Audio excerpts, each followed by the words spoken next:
Okay. I just want to get this one out of the way, actually. Let's do this one quickly.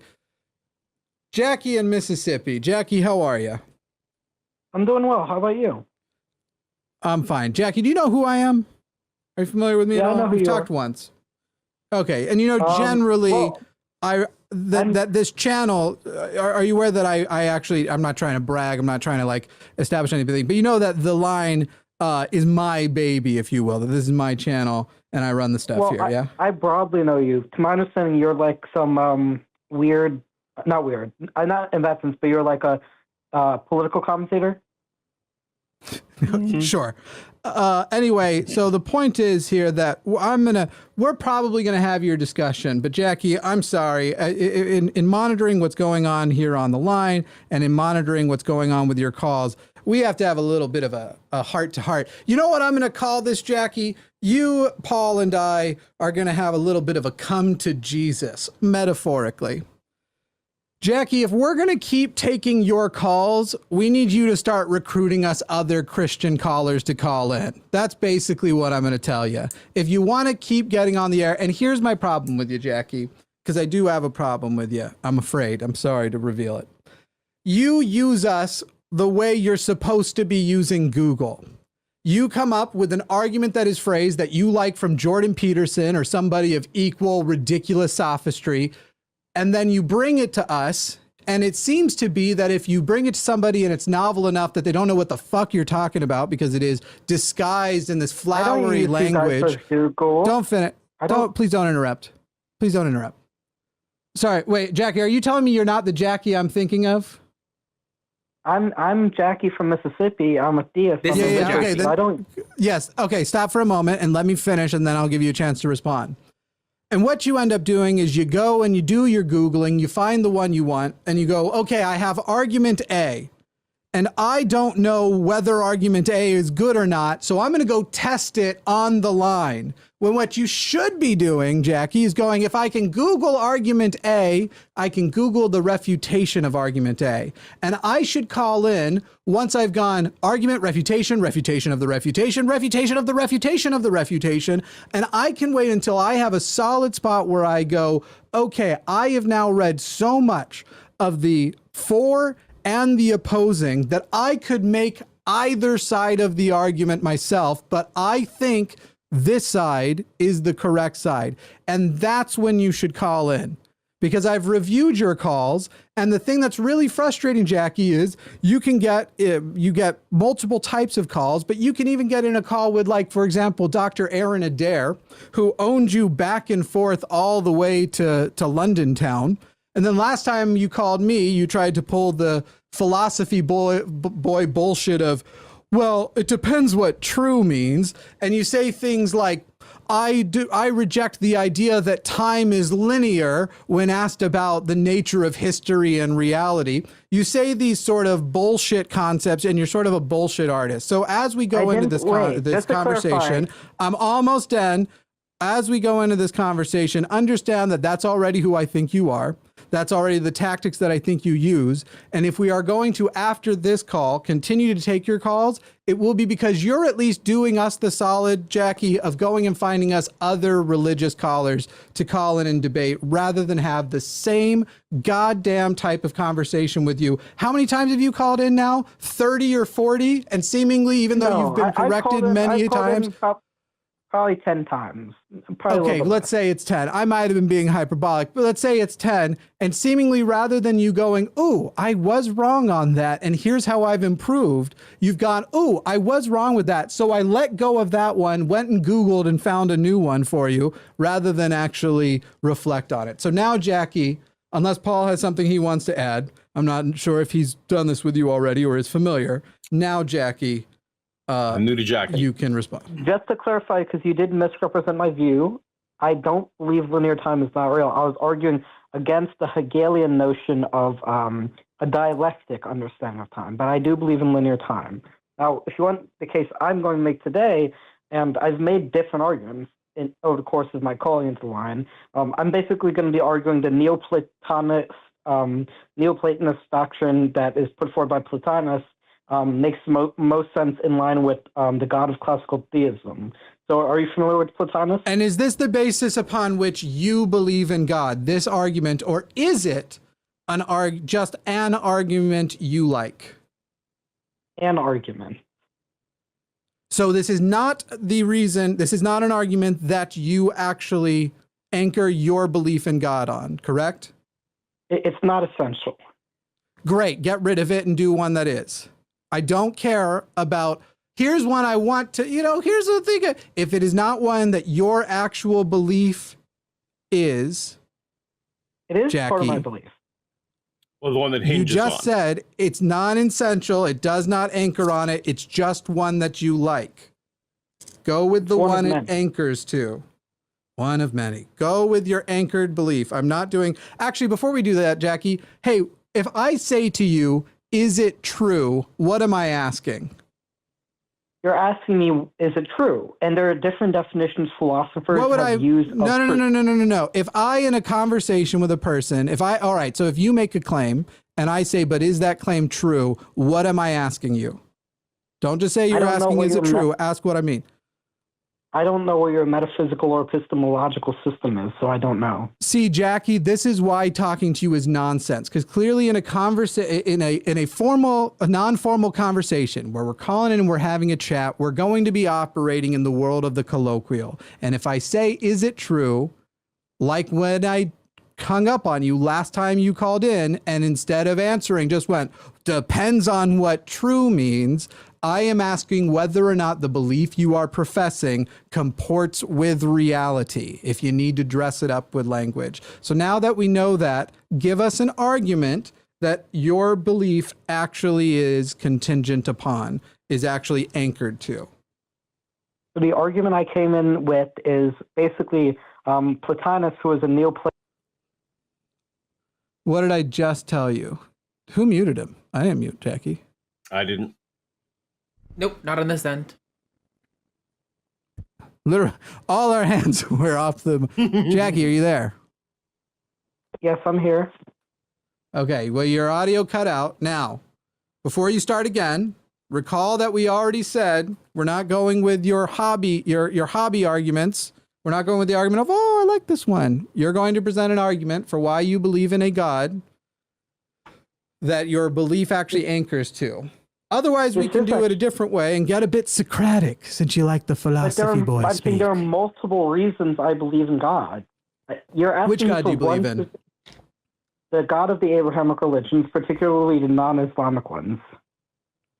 The non-Islamic God of the Abrahamic religions. So to be clear, you are saying that you believe in the Jewish and Christian God, correct? Yes, although I'm Unitarian.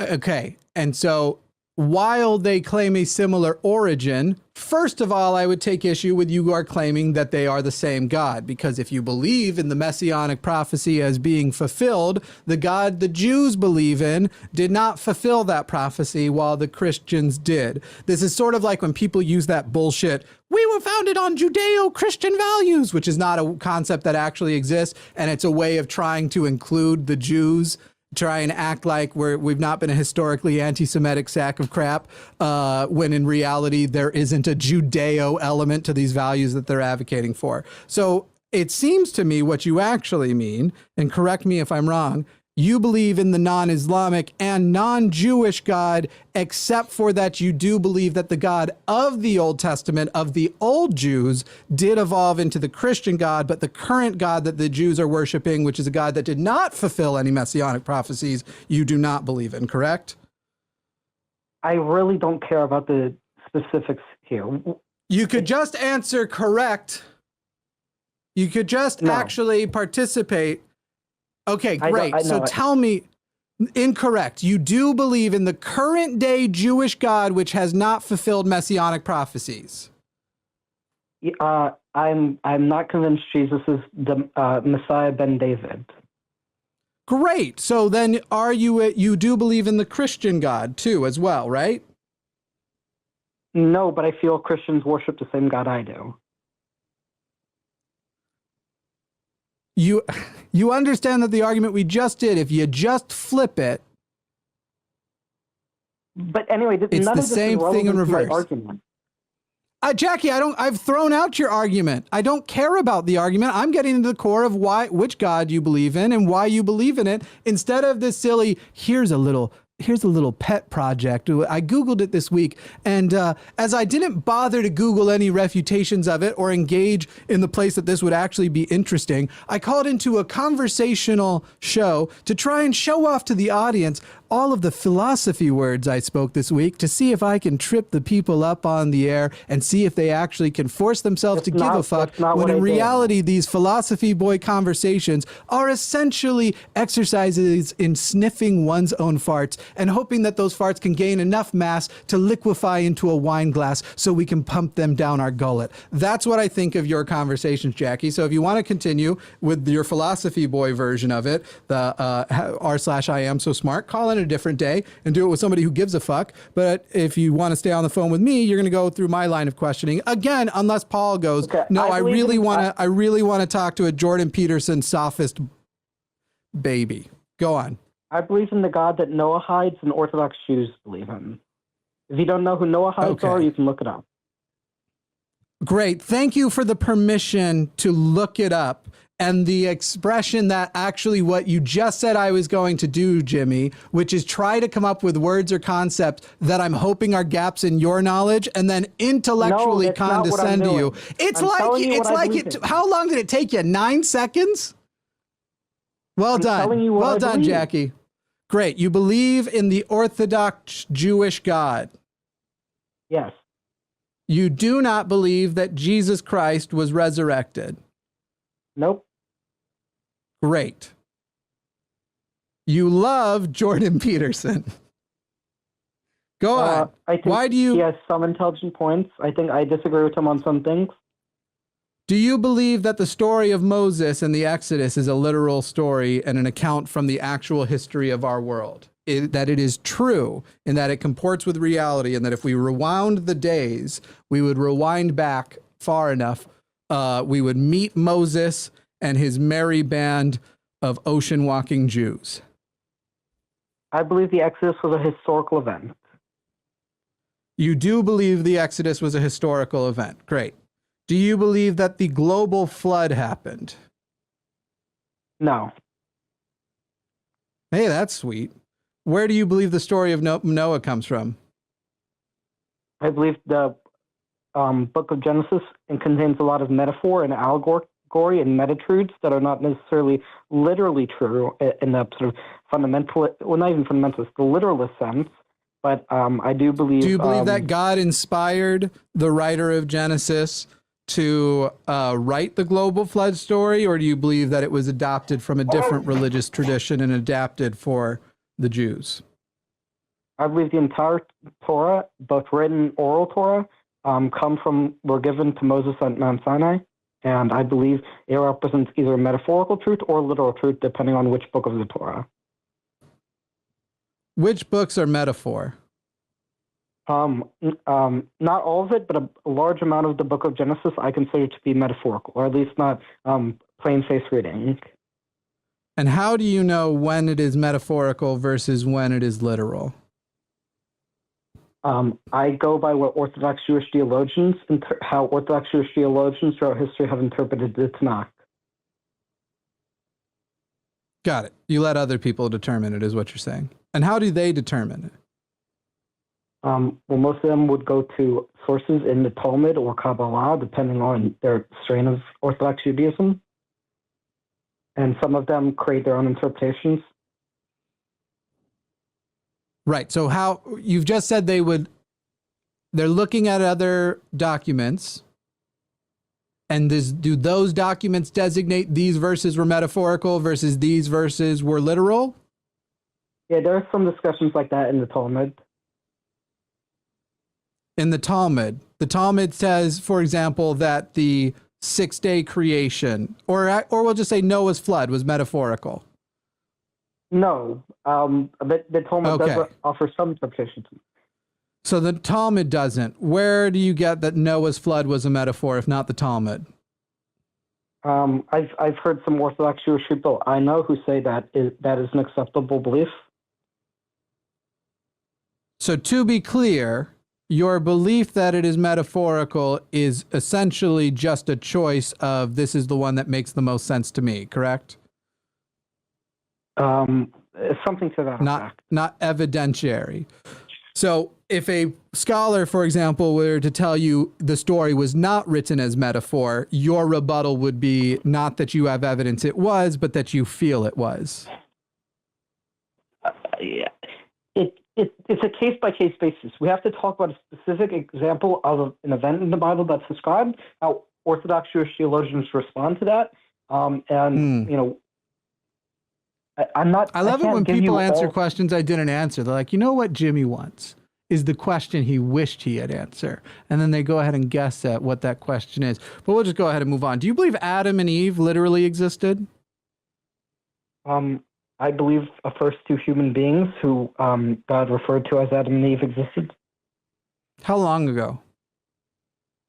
I don't know. Great. Why do you, upon what basis do you reject evolution?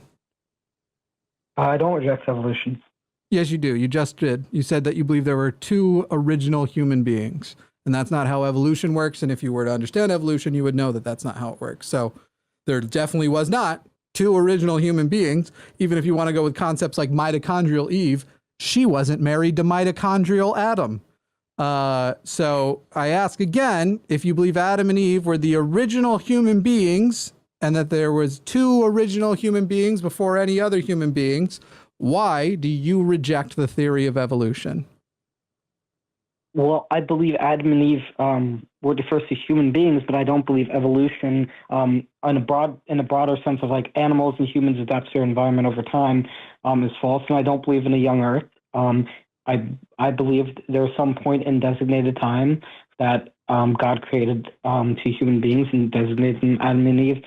What aspects of the creation story are literal versus figurative is not up for me to decide. Yeah, well, you just said moments ago it was up for you to decide when you talked about Noah's flood, that you get to, there is some level of these are the acceptable things you're allowed to, as other people have told you. But in this case, you have gone astray of that very thing. So I'm going to return to the Adam and Eve thing, because you said you believe God put two. Not only do we know that all Homo sapiens do not descend from two Homo sapiens, I guess I should ask you this. Do you believe Adam and Eve were of the species Homo sapien? Yes. What species do you believe their parents were? I believe those were the first two human beings. So once again, you do reject the theory of evolution, which posits and has proven, and as much as science can prove anything, it's an imperfect word, we're going to go with the colloquial, but it is an absolute fact that Homo sapiens are all descendants of multiple mitochondrial Eves, and before Homo sapiens, all humans, all Homo sapiens descend from the same mitochondrial Eve, actually a few of them, Homo erectus. Do you reject that all humans come from Homo erectus? It's not a scientific or theological question that I've researched enough into to not enough to form a conclusive opinion without further looking into the arguments on the subject. But I accept evolution is real, and I accept it. No, you don't. So. No, sir. No, you do not. If you believe all Homo sapiens descended from Adam and Eve, and that Adam and Eve had no parents, and that we don't all descend, therefore, from Homo erectus, you do not accept that evolution is true. But we can move on to other ones. Actually, Paul, do you have questions? I feel I am... Well, maybe here's the way I would respond. It could be that Adam and Eve are the first two human beings, but not the first two humans, Homo sapiens. So it's potentially possible that they're Homo sapiens of the taxonomical species in a secular sense. They were Homo sapiens before, but because God didn't blow a soul into them, they weren't human beings in a metaphysical sense. So to you, the definition of a human being is a Homo sapien with a soul. Yes.